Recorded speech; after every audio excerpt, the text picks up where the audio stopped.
All right, we are live. What's going on, guys? Welcome to the live stream. If you guys saw in my social media post that I posted a few hours ago that I would be doing an Oscar predictions live stream with my special guest that is here today, that is Mr. Cody Curtis. Cody, what's going on, man? Welcome to the channel. Say what's up. Hey guys, what's up? Hey Ryan, thank you for inviting me to do this. We've done a couple of collaborations. It's great to be back on your channel, and it's great to finally do a live stream with you. These are always fun and more casual to do, and I'm really excited because we got the Oscars coming up, and this should just be a great conversation overall. Oh, yeah, I totally agree, man. We both love the Oscars. We know the Oscars are BS sometimes with the nominations, but I just love to watch the Oscars in general just to see who wins and just communicating with you guys about the winners and all that stuff. And so we're just going to talk about who we think is going to win the Oscars, obviously, and some picks we want to win that should have got nominated. So Cody and I, we're both looking forward to giving you guys our predictions as to who we think are going to walk away with those gold trophies. Absolutely. This is going to be a fun discussion, you guys. As we know, movie fans, although a lot of times when it comes to the award shows, either the Golden Globes or the Oscars or what have you, we sometimes can disagree. Many times we can disagree, but it's always fun to just see the films that we appreciate, the films that we love get so much praise, especially films that we're going to talk about here today. Although more than likely we're going to have some things to say about films that weren't put onto the Oscar nomination ballot, but we'll get to that eventually. But guys, thank you for showing up, and thank you to everybody who's in the chat right now. Yeah, we got a bunch of people in the chat right now. What's going on, Technodrone406? Welcome. Sammy's in the chat. What's going on, Sammy? How you doing? And Adam from Almost Sideways is here. He said, hey. Who's losing their hair this time? I don't know, Adam. I don't know. Probably. I don't know. I have this wig right here next to me, so I'm curious to see who's going to lose that hair, him or Jay. But welcome, Adam. Yeah, we got Matthew Anzalone here. What's going on, Matthew? Colin Schaefer's here, my other moderator. Sorry, Colin, I got Cody here. But hey, Colin. Yeah, what? Cody says hi. What's going on? Lance is here. Lance DeLorean. How's it going? Devin Pilgrim is here. How's it going? Some other people. Amari, what's going on, Amari? Thanks for joining in, man. We got Tom Fagioli here. What's going on, Tom? And yeah, those are the people we have in here so far. Thank you guys, as always, for joining into these live streams. We're going to start right around the 5-minute mark, wait for some more people to join in. This is my good buddy, Cody Curtis, just in case you guys don't know who he is. We're going to give you our Oscar predictions. Right, Cody? Oh, absolutely. But first, before we get started, we got the 5-minute mark coming up. How are you guys doing? And more importantly, what have you guys seen over the past couple of weeks? Because January and February generally aren't great movie months or movie weeks, what have you. So what have you guys seen so far at the very beginning of this year? Honestly, I'm going to tell you, I have a review coming out later on. But if you guys haven't seen it, go watch Game Night. You will laugh your butt off. And it is a great time. And it's a great movie for February. Oh, yes, I totally agree. What's going on, Cinema Master? Welcome. Thanks for joining in. And I saw Game Night today, Cody. I absolutely thought it was hilarious, just like you. And I also saw Annihilation yesterday. Wasn't a big fan on that one. I know some people are divided on that one, but Game Night is absolutely funny. Yeah, it absolutely is. Annihilation, like I told you earlier, Ryan, I need to see Annihilation again before I can give my full thoughts on it. But I do think that there's a lot of really good constructs and pieces that Alex Garland was trying to put out there. I mean, I don't think it's as good as Ex Machina, but then again, Ex Machina was a film that I really needed to think about for a little bit. But, who knows what's going to be coming down the line. All I know is I'm excited to start this conversation. This is going to be awesome. And this is going to be awesome. Both Cody and I are ready to give you our predictions, and we're not going to waste any more time. And here we go with our predictions in 5, 4, 3, 2, 1. Boom! Sorry, guys, we don't have any predictions. No, we're just going to stop right here because, guys, you showed up for nothing. We're really sorry, but that's on you. Yeah! That's what clickbait does. I'm just kidding, guys. Here we go with these nominations right here. And we got Cody as moderator. So if you guys are typing in comments, he'll answer your guys' comments. But anyway, let's get into these predictions. So, Cody, we're just going to run through the nominations and we'll go back and forth as to we'll present it. And then we'll say who we think's going to win the Oscar. Maybe who you want to win, whatever. But we're just going to pick our picks who we think is going to win. So, to start, all right, so Cody, since you are the guest, you will start off and give us the nominees for Best Visual Effects. Okay, well, holy cow, I wasn't prepared. Let's see here. I thought we were going to start out with Best Picture. I'm sorry. Oh, oh, give me a sec. I got the list in front of me. It's just a matter of getting to it. Guys, I am sorry. I am ill prepared. Okay, let's see here. I believe. Wait, what was that, Ryan? I didn't quite hear that. Would you like to say that again? Okay. Haha. Okay, for Best Visual Effects, the nominees we have are Blade Runner 2049, Guardians of the Galaxy Volume 2, Kong Skull Island, Star Wars The Last Jedi, and War for the Planet of the Apes. Now, to start off the discussion here, honestly, guys, this is no question for me. Roger Deakins, along with cinematography, Blade Runner 2049 needs to win for Best Visual Effects. Above any other film that has come out this year, I know I preach the fact that I think Blade Runner 2049 is the best film of this year, and it's the best thing that we've had come out in the last decade or so. But the visual effects in Blade Runner 2049, they are mind-blowing. But that's not any spite towards anything else. I mean, Guardians of the Galaxy, Skull Island, Star Wars, and War for the Planet of the Apes. I mean, the CGI in War for the Planet of the Apes was fantastic, but I don't really think there's any other film that comes close to challenging what Blade Runner 2049 gave to us. It was just a great film. What do you think, Brian? I completely 100% agree with you, Cody. Blade Runner 2049 is getting this Oscar for visual effect. It's my favorite movie of last year, just like you.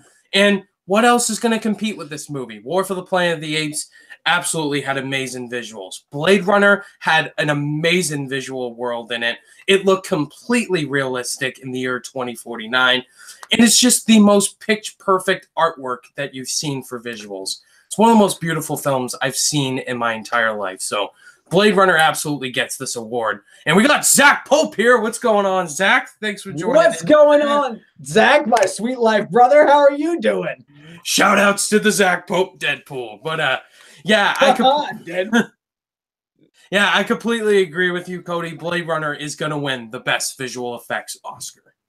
And now, transitioning over to me, I will give you guys the nominees for Best Costume Design.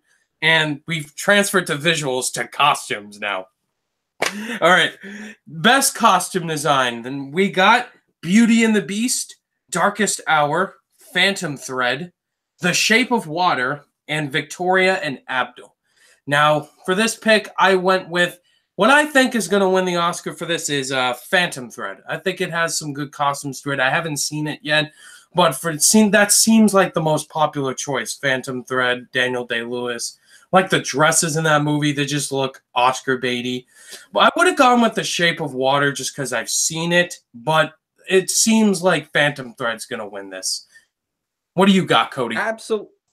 Well, for me, I got to agree. I think Phantom Thread is a good challenger, but for me personally, I think it either comes down to Beauty and the Beast or The Shape of Water for me, only because out of all the costumes that we have gotten this year, this past year, I think the costumes in Beauty of the Beast really are. There's something else entirely. The visuals in Beauty and the Beast were okay, but the dresses, the suits, everything that every single character wore was sort of groundbreaking in my opinion. They just look so aesthetically beautiful. Although I will not argue the fact that Phantom Thread had equally as good costumes and equally as good period piece style dresses and suits, because it is a world that surrounds the world of dressmaking. That's really all I have to say. Yeah. That's really.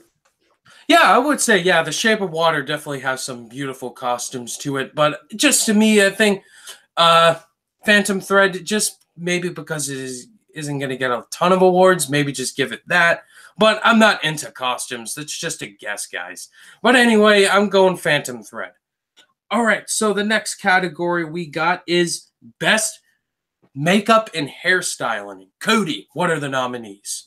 Okay, the nominees for Best Makeup and Hairstyling is. Okay, sorry about that high note, but let's see here. Best Makeup and Hairstyling, we have Wait, it's makeup and hairstyling, but yes, they are put together. Okay, sorry guys. Like I said, I'm ill prepared for this. Okay, so we have Wonder, Darkest Hour, Victoria, and Abda. Oh wow, I think I have the wrong list. Ryan, once again, No, those are the nominees. Yep. Okay, well, yay! Then I didn't mess up. Okay, so guys, let me just let me just repeat myself again. We have Wonder, Darkest Hour, and Victoria and Abdul. Yep. Now, the only one I can actually speak about, or the only ones I can speak about, are Wonder and Darkest Hour. But as far as makeup is concerned, what the makeup crew did to Gary Oldman to make him look exactly like Winston Churchill, learning about everything that Gary Oldman did to perform as Winston Churchill and learning everything that he provided not only to that role, but what the makeup people did to him, I think that they absolutely should win this award. Although I'm going to say there is one thing I'm a little upset about, and that's the fact that I think the people who did the makeup for the disaster artist should have been in there as well, because how they made James Franco look pretty much exactly like Tommy Wiseau was just utterly impressive to me. But that's really all I have to say. I think Darkest Hour, and I think it's going to take this award. Yeah, I would have also gone with It too. Pennywise looked completely realistic. But anyway, we're going to talk about that. But yeah, I'm going to also go with Darkest Hour. I haven't seen it yet. I know it comes out on Blu-ray soon, which I will watch. I know Gary Oldman looked very transformative as Winston Churchill. So it seems like Darkest Hour is the heavy favorite to win Best Makeup and Hairstyling. So that's the one I'm going to go with. All right, and our next category we have here is Best Original Song. And the nominees are Mighty River from Mudbound, Mystery of Love from Call Me By Your Name, Remember Me from Coco, Stand Up for Something from Marshall, and This Is Me from The Greatest Showman. Now, Cody, I know you're going to have a huge agreement with me on this one. I think the one that's going to win the Oscar is This Is Me from The Greatest Showman, even though my pick is Remember Me from Coco. That song is beautiful. I just think the Oscars are going to go with This Is Me just because it's more of a popular choice. It has a lot of messages in it. Even though I love The Greatest, liked it. I didn't love it. There were some flaws I had with it. But The Greatest Showman, This Is Me, that's a great song. That's the one I'm going to go with. And I know what you're going to pick, Cody. Oh, well, Ryan, I might surprise you. While I think this Is Me is a great song, I'm gonna have to go with Remember Me from Coco too. Even though okay, let me get my words straight. I think This Is Me is going to win the Oscar, but I personally believe that Remember Me should be the one to win, because here with the message, although This Is Me provides a lot of messages and it's very upbeat, I think Remember Me is more emotionally impactful when it comes to the story. End of Coco, the thing that left me in sobs, the thing that really brought me down to tears was Remember Me. It's just the impact of the song and what it means to the overall story and what it just adds to Coco as a film in general. And This Is Me, although I think it is a great song, it isn't necessarily the one I would have nominated. When it comes to the Greatest Showman soundtrack, I would have nominated a song like Never Enough or like The Other Side, because in my opinion, although This Is Me is a really good song, I think Never Enough, first of all, it says a lot more about a person's passion and a person's will than This Is Me does, because This Is Me is more of a song about a person's struggle to put themselves out there. And then the other side is just a story about entrepreneurialism, and it's just great passion as well. So it would be those songs that I would nominate. Although This Is Me, I'm not going to complain. This Is Me is a great song, but I would really like Remember Me to win this, but I don't think it's going to. Yeah, I would totally love to too, because that song was beautiful. But I think the Academy is going to go with This Is Me for Best Original Song. So now, Cody, what are the nominees for the other music category, Best Original Score? Best Original Score we have. I'm actually caught up. Surprisingly, we have Star Wars The Last Jedi, The Shape of Water, Dunkirk, Phantom Thread, and Three Billboards Outside Ebbing, Missouri. Okay, here's the thing. This is an area where I do need to put in a complaint here, because look, I think all the nominees here, I think Three Billboards and Phantom Thread, I think they're good.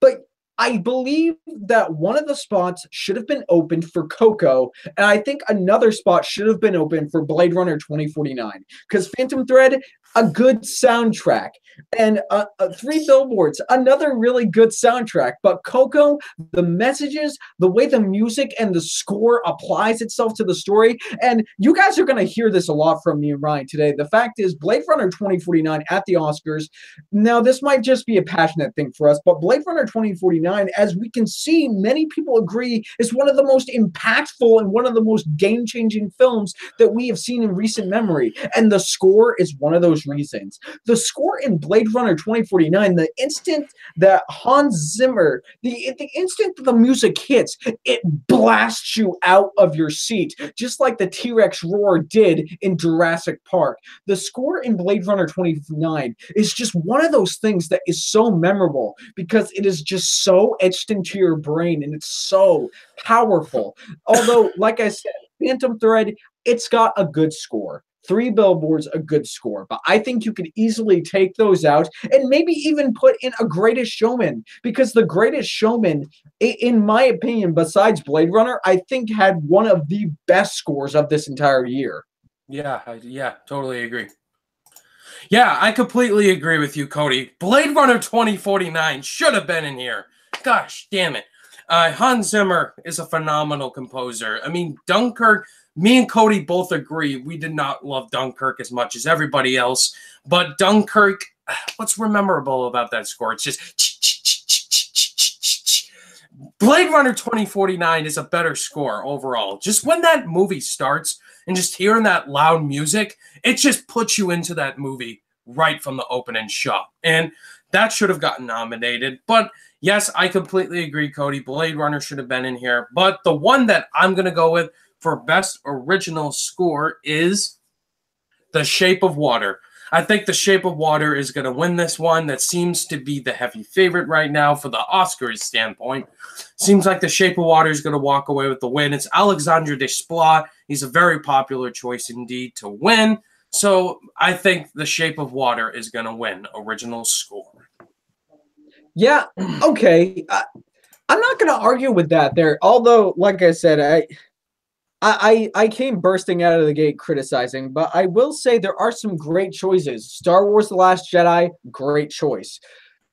Jeez. Star Wars The Last Jedi, Shape of Water, great choices. Overall, it's just okay. And yes, like I said, Phantom Thread, I don't really have a problem with the score. I think it's fine. But Shape of Water, I have that score winning too. And it's a score that I don't mind winning, because The Shape of Water was one of the best scores of this entire year.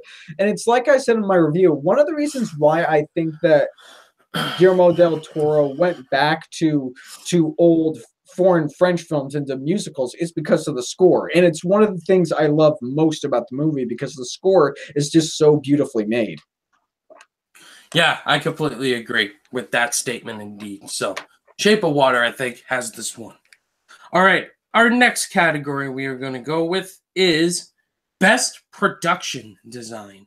And the nominees for production design are Beauty and the Beast, Blade Runner 2049, Darkest Hour, Dunkirk, and The Shape of Water.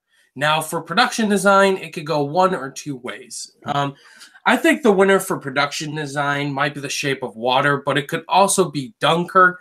I would love Blade Runner to win this category, even though I think it won't. I'm going to say that The Shape of Water is going to win Best Production Design. It just seems like the favorite since it has the most Oscar nominations. So I'm going to go with The Shape of Water. It had beautiful production to it. Guillermo del Toro is a fantastic visual director. And just the sets in The Shape of Water, it looked really good. Like the water scenes with Doug Jones as the creature and Sally Hawkins when they're swimming in the water. Like that shot was beautiful. Just love the way the production looks in that film. And Dunkirk, I can agree, the production was very nice. Like had like over thousands of cameos, soldiers in that movie. And just the shots were all set on location, which I think is a heavy factor. So I think The Shape of Water is going to win for Best Production Design. Cody, what do you have? Well, I gotta disagree with you on this one, and there's a very specific reason why. Now, this is a category that I don't really have an issue with because I think everything, even Beauty and the Beast, had really good production design. But Blade Runner 2049, there's something very special about it that I don't necessarily think the films like Dunkirk and The Shape of Water did, and it's the fact that every single shot in Blade Runner 2049 is a mixture of not only the practical production design, but it's also the CGI behind the scenes. And every scene not only plays on the feelings of the characters, it plays on color, it plays on the themes of everything that's going around in that very particular world, and everything from when Agent K is wandering off in the desert to where he's going to that child slavery camp, everything was just so tightly put together and so specifically used that I think the production of Blade Runner 2049 is going to sweep this award. And like I said, it's the main reason. It's not only for the on-surface stuff that Blade Runner provides, it's also the stuff underneath and what the production means and every little detail and how it was honed in and how it was crafted. But if Blade Runner doesn't win, I would love for The Shape of Water to win this because that is a film that also plays with color, plays with emotions when it comes to its production. And Shape of Water is just a great film overall anyways. Yeah, I completely agree. And the way I went about these predictions is just what the Academy's going to go with. I would have definitely chose Blade Runner to win this category. It had the best production design of last year. I completely agree with that, Cody. Just think The Shape of Water appeals more to these Academy type of people. So it seems like it's going to lean that way. Hopefully it surprises me. I really hope Blade Runner wins this category because it should have got a lot more Oscar noms than it did. So so I'm going to pick The Shape of Water to win Best Production Design. All right, our next category we have is Best Sound Mixing. Cody, what are the nominees for Best Sound Mixing? All right, the nominees for Best Sound Mixing are Blade Runner 2049, Baby Driver, and okay, let's see here. Here we go. Dunkirk, The Shape of Water, and Star Wars: The Last Jedi. Okay. Okay. Here's the thing. Number one, this is where I'm gonna say sound mixing. I wish it was this way, but it's a tie between Star Wars: The Last Jedi and Blade Runner 2049 because both of those films, the way they interwove sound to mix with the elements inside of the film, John Williams mixed old with new parts of the score. That was brilliant. And Blade Runner 2049, as we've established, the sound in the film, the music, every little element of it made the film brilliant. But the fact of the matter is, Blade Runner 2049 was nominated for Best Sound Mixing, but it wasn't nominated for Best Score. This is where I get a little confused when it comes to the Academy, but that's just where I'm going to live it. Blade Runner 2049, the way it used sound in the film was very, very impactful, and it's one of the main reasons why I got so much from the film that I did. The way the editing and the way the sound mixers worked to weave the high-pitched frequencies with the low-pitched frequencies, I just thought it was very excellent. And I'm going to give it to Blade Runner for this. I'm going to give it to Blade Runner. Yep, I also have Blade Runner 2049 winning Best Sound Mixing because Blade Runner sounds, the way they introverted it with the actual film was absolutely gorgeous. And just think the sounds in Blade Runner are astounding. So how could it not win? The only film I can see rivaling this, Star Wars, Dunkirk, those two films could definitely rival it. But Blade Runner, I have that winning Best Sound Mixing for sure. And we don't have to really name the nominees for sound editing because they're the same exact nominees. Baby Driver, Blade Runner, Dunkirk, Star Wars, and The Shape of Water. So I think it's going to be one film over the other for sound editing. I think I'm going to go with Dunkirk to win. Even though I'd love to see Baby Driver win something, I just think that Dunkirk is going to take one over the other. So I'll pick Dunkirk for sound editing. I don't know. You know, sound editing is great, but here's the thing. It's one of those things where Blade Runner 2049, the sound editing along with the sound mixing is one of those things that made it so great. So, like I said with the sound mixing, the sound editing, the reason why the sound mixing is so great is partially because of the editing that they did within it. And it's not just the mixing, but the editing that they did throughout the entire film. So I'm going to have to give sound editing to Blade Runner as well. Although I do think Baby Driver is a close second for me in this. Yeah, for sure. It'll definitely be tough to tell what actually wins, but I definitely love your picks, man. All right, so now let's go to our next category. Our next category is Best Film Editing. And Cody, what are the nominees for Best Film Editing? All right, the nominees for Best Film Editing are... Give me a sec. I had it just a second ago. Just gotta go backwards. All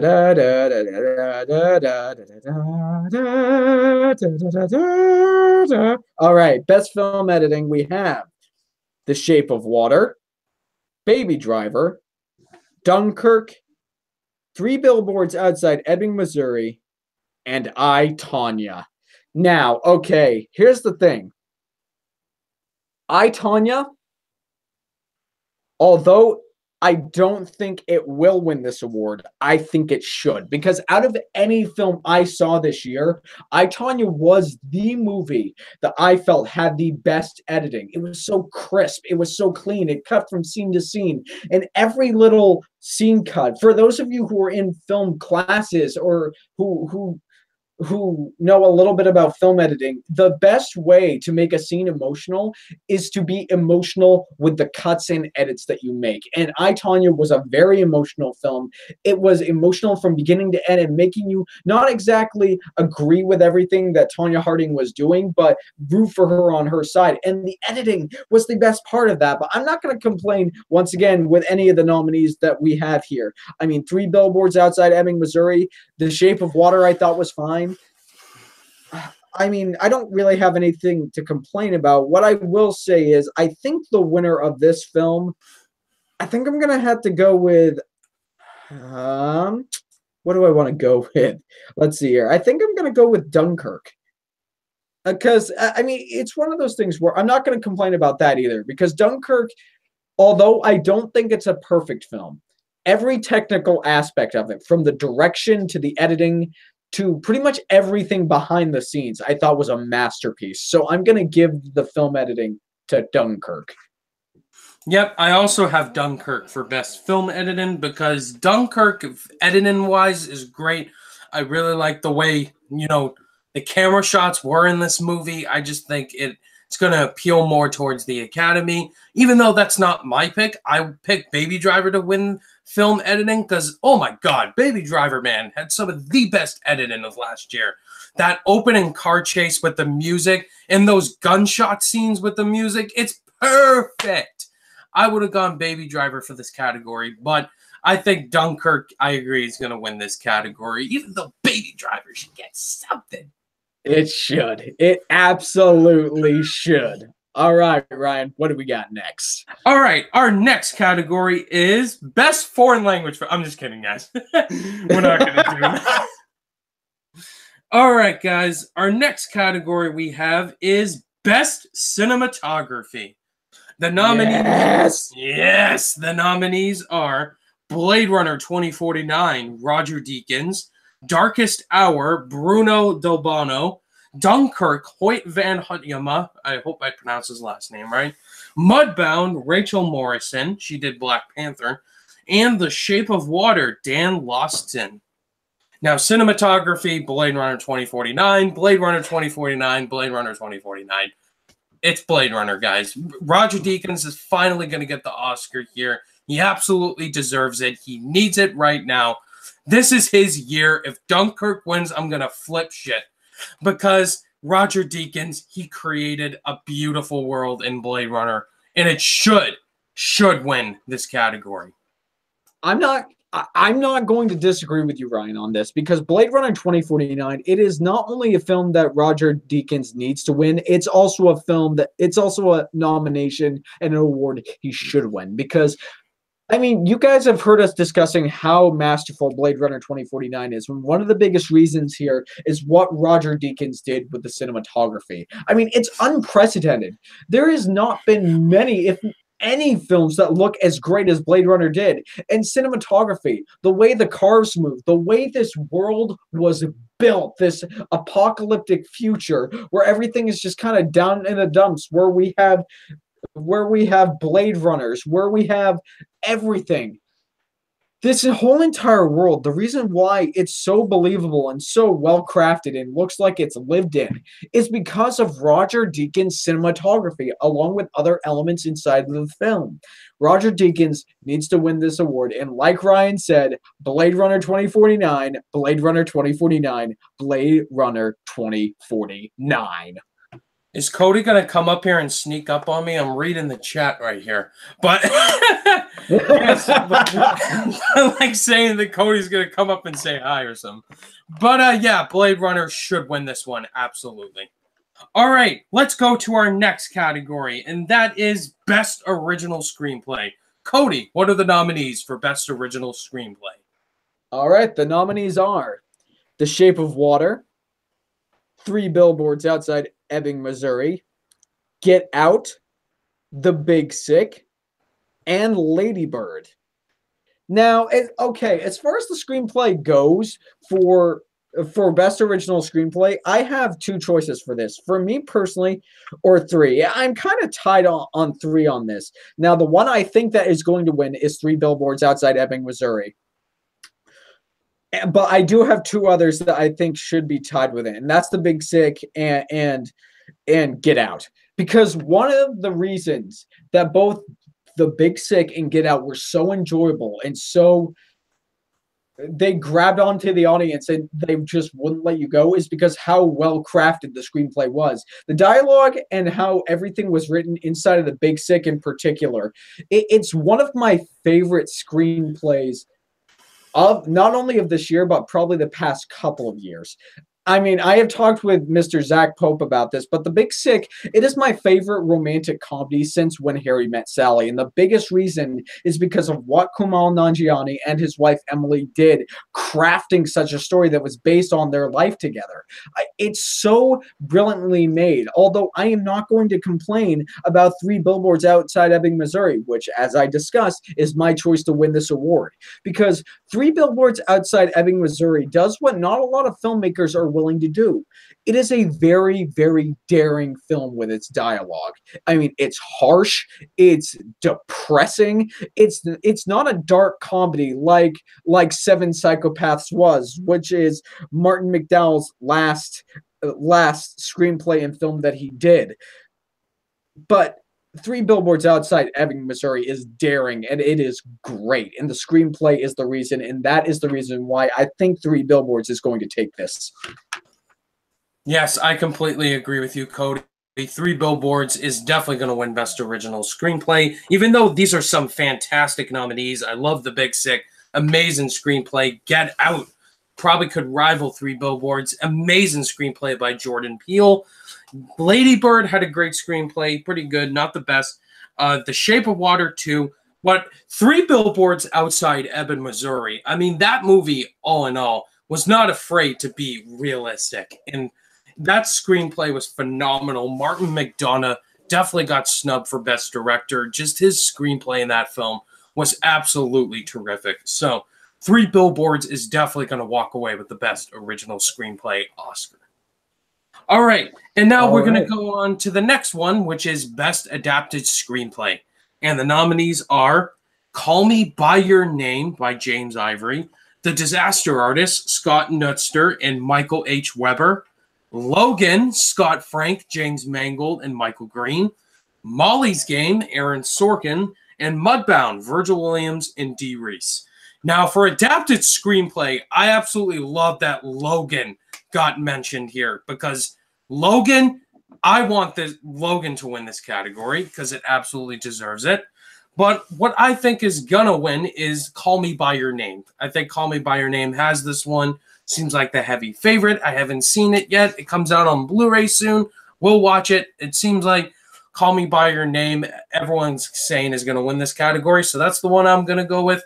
But I want Logan to win.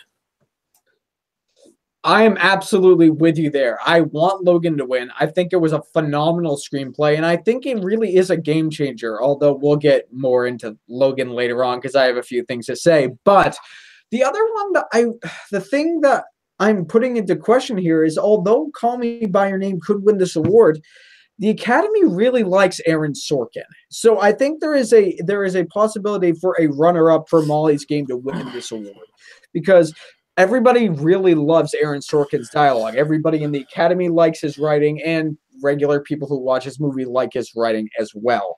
So I think there is a chance, but I'm with you there.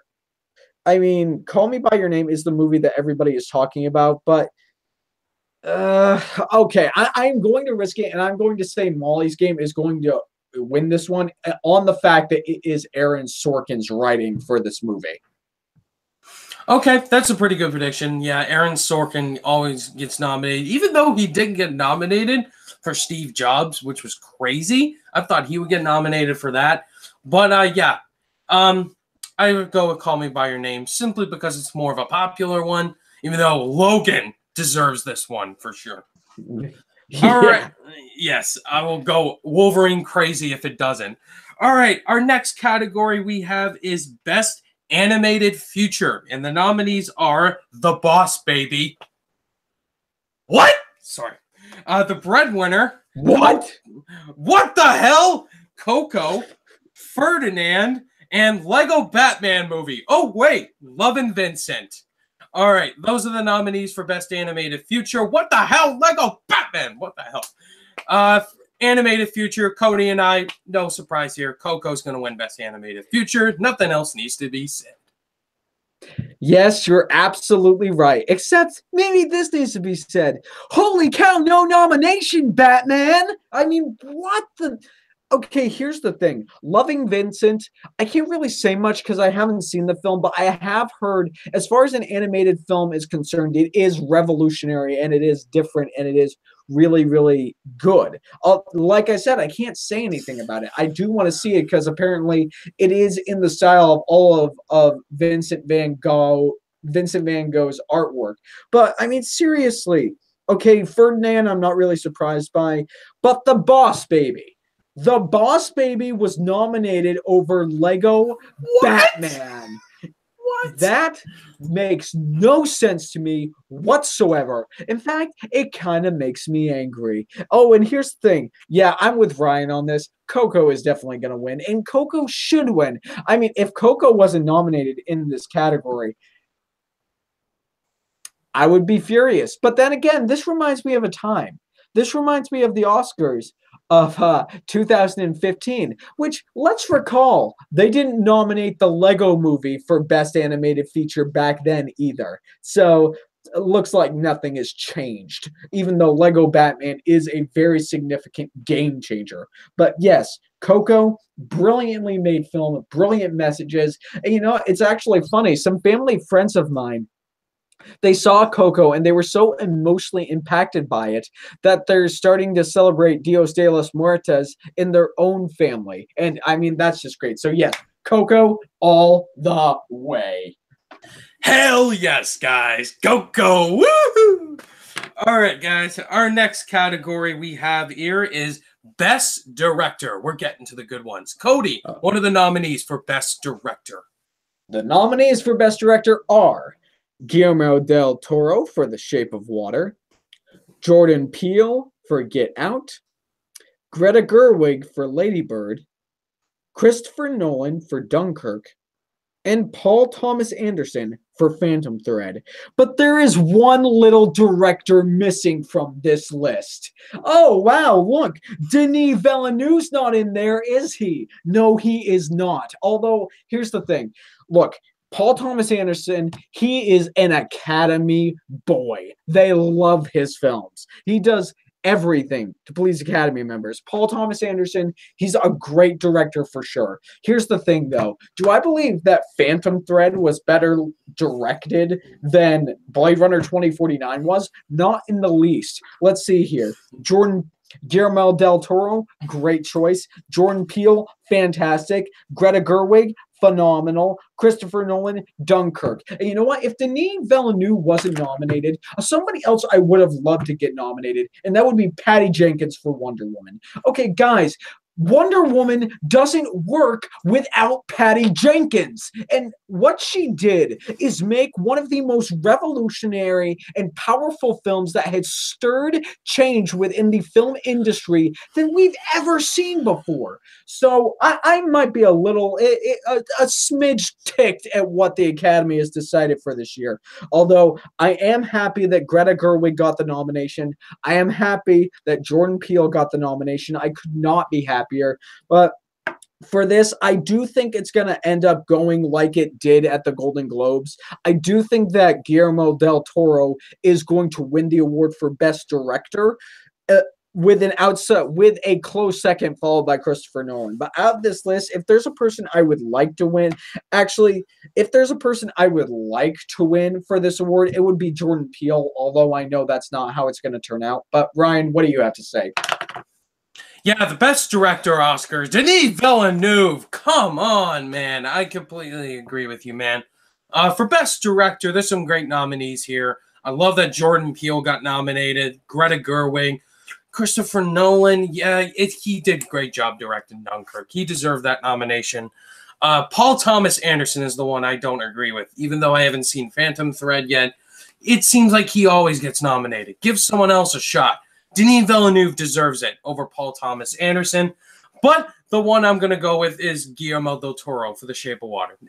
He did a fantastic job directing it, Guillermo del Toro. Just his visions, everything was great. His direction was perfect. So it's going to be Guillermo del Toro for Best Director. All right. All right. Our next category we have is the next big category, Best Supporting Actress. And the nominees for Best Supporting Actress are Mary J. Blige in Mudbound, Allison Janney in I, Tonya, Leslie Manville in Phantom Thread, Laurie Metcalf in Lady Bird, and Octavia Spencer in The Shape of Water. So for Best Supporting Actress, this one is a clear-cut cakewalk. Allison Janney is going to win Best Supporting Actress in I, Tonya. She was phenomenal in I, Tonya. Allison Janney stole every single scene in that movie that she was in. She was absolutely hilarious and brutal. Oh my God, Allison Janney. She does not win. How could she not win? Because she's like J.K. Simmons in Whiplash. She's that terrifying in this movie. But the only person I can see possibly rivaling is Laurie Metcalf in Lady Bird. But this is Allison Janney's Oscar. Come on. Yep. Okay. I am going to agree with you, Ryan, on everything you said. I mean, Allison Janney, the way she portrayed Tonya Harding's mother, it is the female version of J.K. Simmons in Whiplash. It is the female version of Fletcher. It's a terrifying role, a very funny role, as we all remember that parrot on her shoulder, that bird on her shoulder. Very memorable, very funny. Although, here's the thing.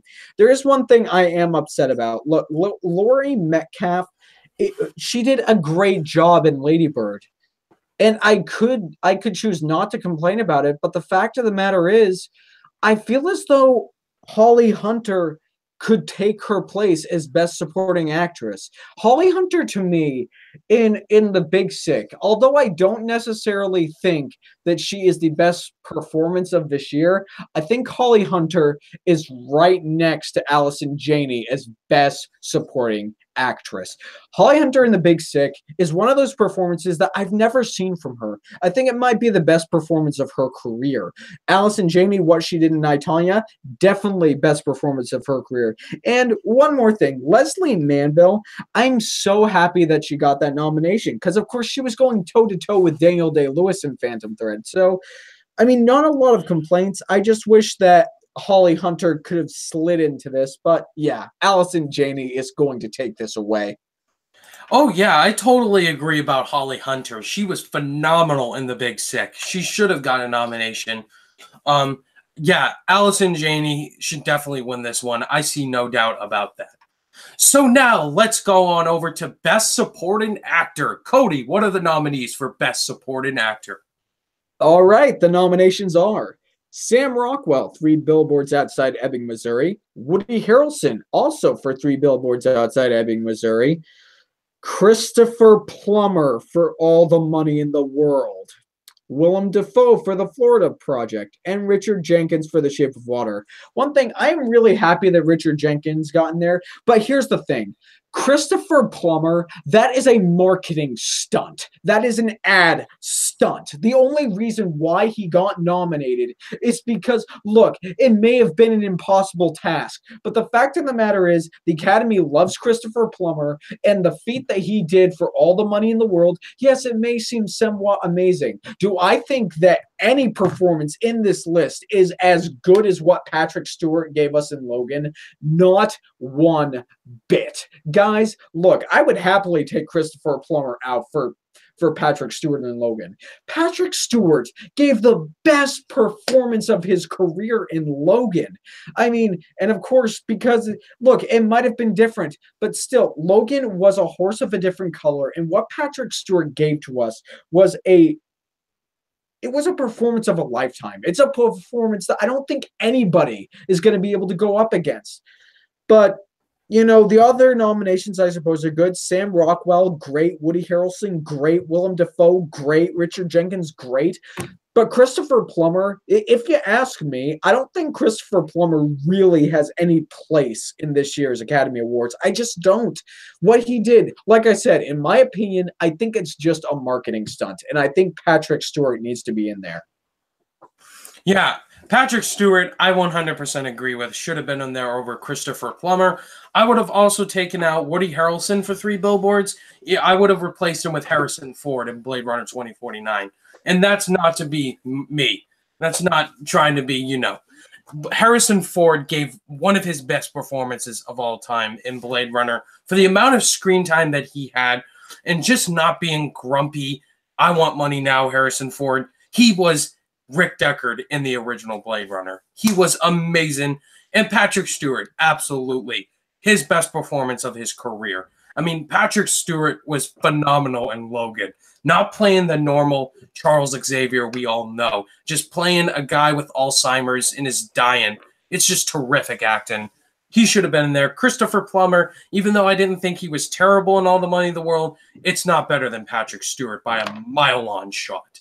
And for Best Supporting Actor, Cody, I'm going to go with Sam Rockwell for 3 Billboards. This is his award. He's definitely going to win. Sam Rockwell has definitely redeemed himself from Iron Man 2. Absolutely. He's terrific. I call it the ex-wife. Yeah, Sam Rockwell is definitely going to win this one. He was terrific in 3 Billboards. Amazing. Definitely is going to win this. Yeah, absolutely. But before we move on to the next category, if there are any of you out there who have not seen The Florida Project, you really should, because I know there might be some of you who are a little confused as to why Willem Dafoe is on the Best Supporting Actor nomination list. After seeing Florida Project, he totally deserves it. So if you haven't seen it, I could not highly recommend it more. Either when it comes out on Blu-ray or if it's still slight chance that it might be in a theater near you, go check it out. All right, Ryan, what are we moving on to?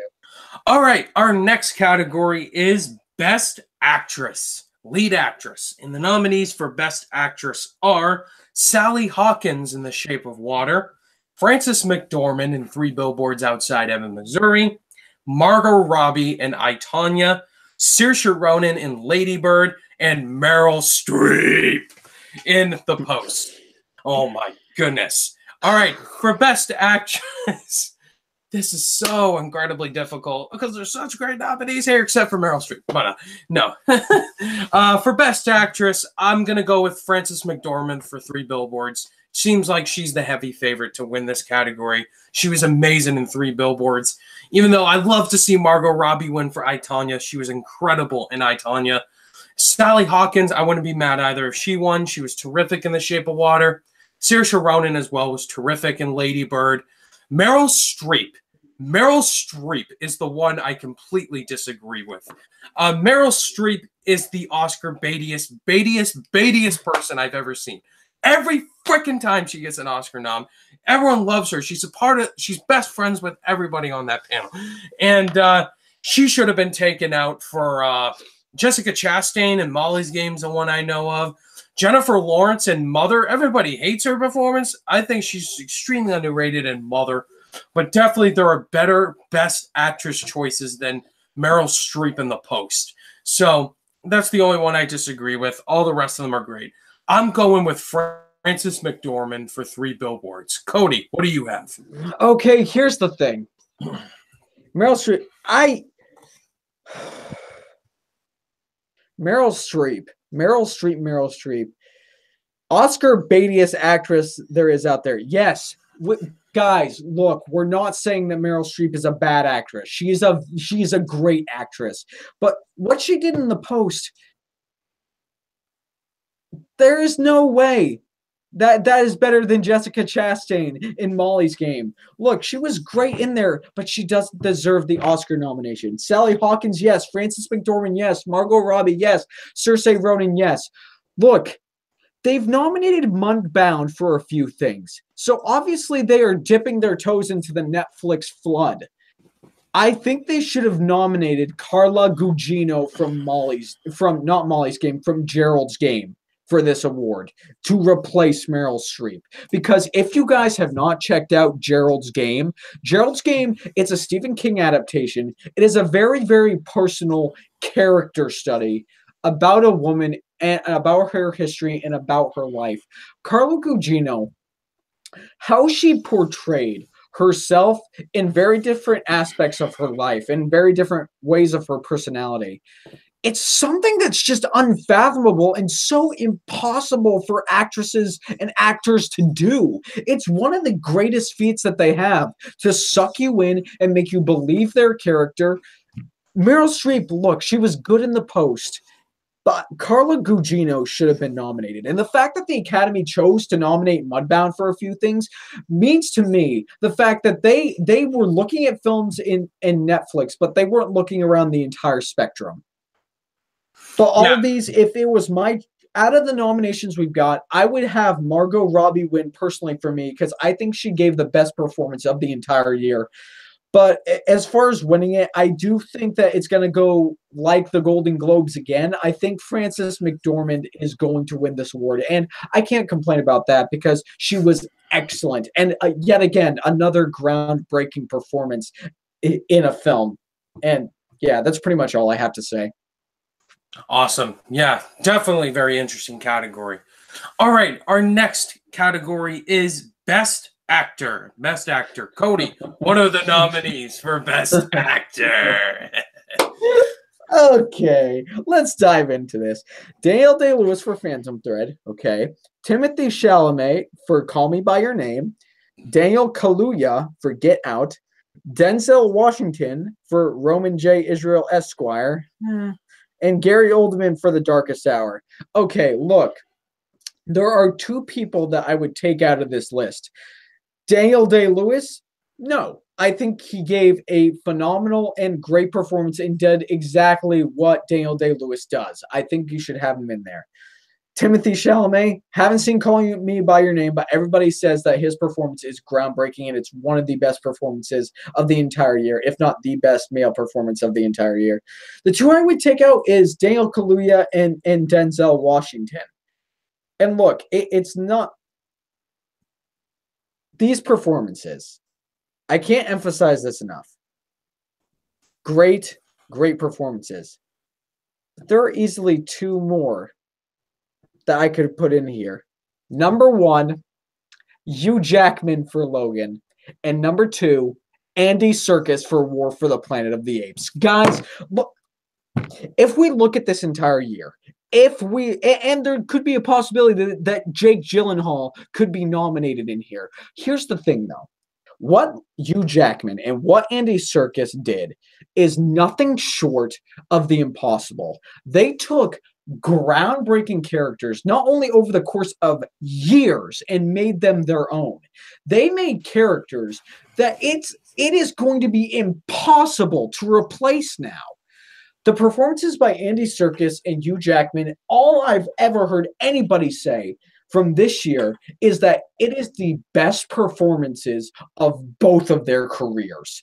Hugh Jackman is the person I would have win this award hands down, because what he does in Logan is make you look at a man who's broken down, who doesn't feel like there's any hope left in the world, and has the ability to find hope again. What Hugh Jackman provided us was a role of a lifetime, and was a character that is just so heartbreakingly beautiful that it irritates me and it just makes me angry that he wasn't nominated for this. And the fact of the matter is, I think it comes back down to the old saying, the fact of the matter is, Logan is a comic book film. But the Academy nominated the best adapted screenplay for it. So that doesn't make any sense to me. But who do I have winning this? Gary Oldman. It's Gary Oldman's year. And I guess I can't complain because Gary Oldman was good. But this Oscar season, as it's coming along, it's just showing how irritated I am at the Oscars at this point. Because Gary Oldman was good, yes. But Hugh Jackman, his performance is impossibly good. Yeah, I totally agree with you, Cody, 100%. If I was running these Oscars, I would have taken out 3 people, Daniel Kaluuya, Timothy Chalamet, and maybe Daniel, no. I'll put in 3 more people. Hugh Jackman for Logan, Andy Serkis for War for the Planet of the Apes, and James Franco for The Disaster Artist. Absolutely, I put in those 3 people right there. James Franco he got snubbed to shit for The Disaster Artist. He only got 1 Oscar nom. But James Franco, his transformative performance as Tommy Wiseau was incredible. Like, he wasn't just doing an impression of him. He was Tommy Wiseau. He stole every single scene of The Disaster Artist. And yes, he needed that nomination. Hugh Jackman absolutely needed that nomination. And Andy Serkis, they give no love for motion capture. I mean, it's Andy Serkis' best performance of all time in War for the Planet of the Apes. As Caesar, that character is just incredible. And Andy Serkis is a phenomenal actor. Daniel Kaluuya, I loved him in Get Out, but it's not worth a Best Actor nomination, in my opinion. And even though I can't judge for Call Me By Your Name because I haven't said it yet, but Hugh Jackman has performed more than Timothy Chalamet. He deserved it way more. Just, yeah, this Best Actor one has got me the most triggered by far. All right, guys, this is the final category right here. Best Picture. Best Picture. And the nominees for Best Picture are Call Me By Your Name, Darkest Hour, Dunkirk, Get Out, Lady Bird, Phantom Thread, The Post, The Shape of Water, and 3 Billboards Outside Ebbing, Missouri. Those are the nominees for Best Picture. Again, Blade Runner 2049, no Best Picture nomination. Again, The Disaster Artist, no Best Picture nomination. Logan, War for the Planet of the Apes, no Best Picture nomination. Definitely triggered me on those ones. But for Best Picture, these categories are very varying. I think 3 Billboards, Shape of Water are obvious picks. But for this one, I went with a completely different way because we've seen with the trend with the academies that whoever wins the Best Director might win Best Picture. Even though Guillermo del Toro won Best Director, I think there's going to be an upset once again. I think Best Picture is going to be 3 Billboards Outside Ebbing, Missouri. I think Three Billboards is going to win Best Picture over The Shape of Water. No, The Shape of Water seems to be more of the favorite. I think Three Billboards is going to come away with the win here. I would love to see Get Out win and come out with a completely different surprise. Maybe Lady Bird as well. But yeah, Get Out, I would choose this to win Best Picture. But I think Three Billboards is going to come away with the win and shock everybody, not The Shape of Water. Cody, who do you got for Best Picture? Okay, for it's going to be tough here because I feel as though The Shape of Water and Three Billboards are going to be tied. So I feel as though it is going to be tied between both of those films. Here's the thing, though. Although I believe Shape of Water is a great film, I think it is a phenomenal film. It's a great story. Three Billboards has a story that is more impactful to today's society and more relevant to today's society. So I think it's gonna take it. Here's the thing, though, and this is where my rage comes in, because there are easily 3 films I would have taken out of the Best Picture category, and I would have put 4 in. Because here's the thing. The nominations for Best Picture, the Academy can go up to 10. The films I would have taken out of this are Darkest Hour, Phantom Thread, and The Post. The films I would have put in to this. Number 1, Logan. 2 would be I, Tonya. 3 would be The Disaster Artist, and 4 would be Blade Runner 2049. Guys, look, Darkest Hour, Phantom Thread, The Post, all great movies in their own right. But do I believe they are any better than the 4 films I just mentioned I would put in? No. No, I don't. Logan, I, Tonya, The Disaster Artist, and Blade Runner 2049, if you ask me, they are the most powerful, the most emotionally gripping, the most difficult films to watch of this entire year. Well, maybe not The Disaster Artist, because that film's just awesome. But, okay, guys, the Academy, while I think there are some good nominations in here, and I agree with most of them, okay, Shape of Water, Dunkirk, Three Billboards Outside Ebbing, Missouri, Get Out, Call Me By Your Name, Lady Bird. I think those should all be in there. But Darkest Hour, Phantom Thread, and The Post, you could easily take out. And the one film I think should have gotten in there above anything else is either Blade Runner 2049 or The Disaster Artist. I mean, look, I love watching the Academy Awards, but if you guys couldn't tell, when it comes to everything within this award show, I disagree with almost everything they put out there. Because it's like we say, the Oscars and the Golden Globes, they are not made for people like us. They are not made for movie lovers and movie fans, which is why I'm glad they're trying to put new people, younger people, into the Academy so we can have a new and brighter perspective. I mean, at this point, I think I'm just starting to get depressed. But, I mean... No, it's cool, man. You're expressing yourself. I love it. I mean, at this point, those are what I would have. For me, personally... Blade Runner 2049 would be the film to take this entire ceremony hands down. But at the Oscars, I do think Three Billboards Outside Ebbing, Missouri is going to take it. And that's all I have to say. All right. Cody and I are really tired, man. All right. Those are our predictions as to who we think is going to come away with the Oscars. Once again, me and Cody could be completely wrong. Those are just our predictions, guys. Let us know what you guys have winning and all that down in the comment section below once this video is uploaded to my channel. And once again, I got to give a huge thank you to you, Cody, for joining me in this collaboration to talk Oscar predictions in this live stream format. It was an absolute blast, man. Definitely got to do more collabs in the future.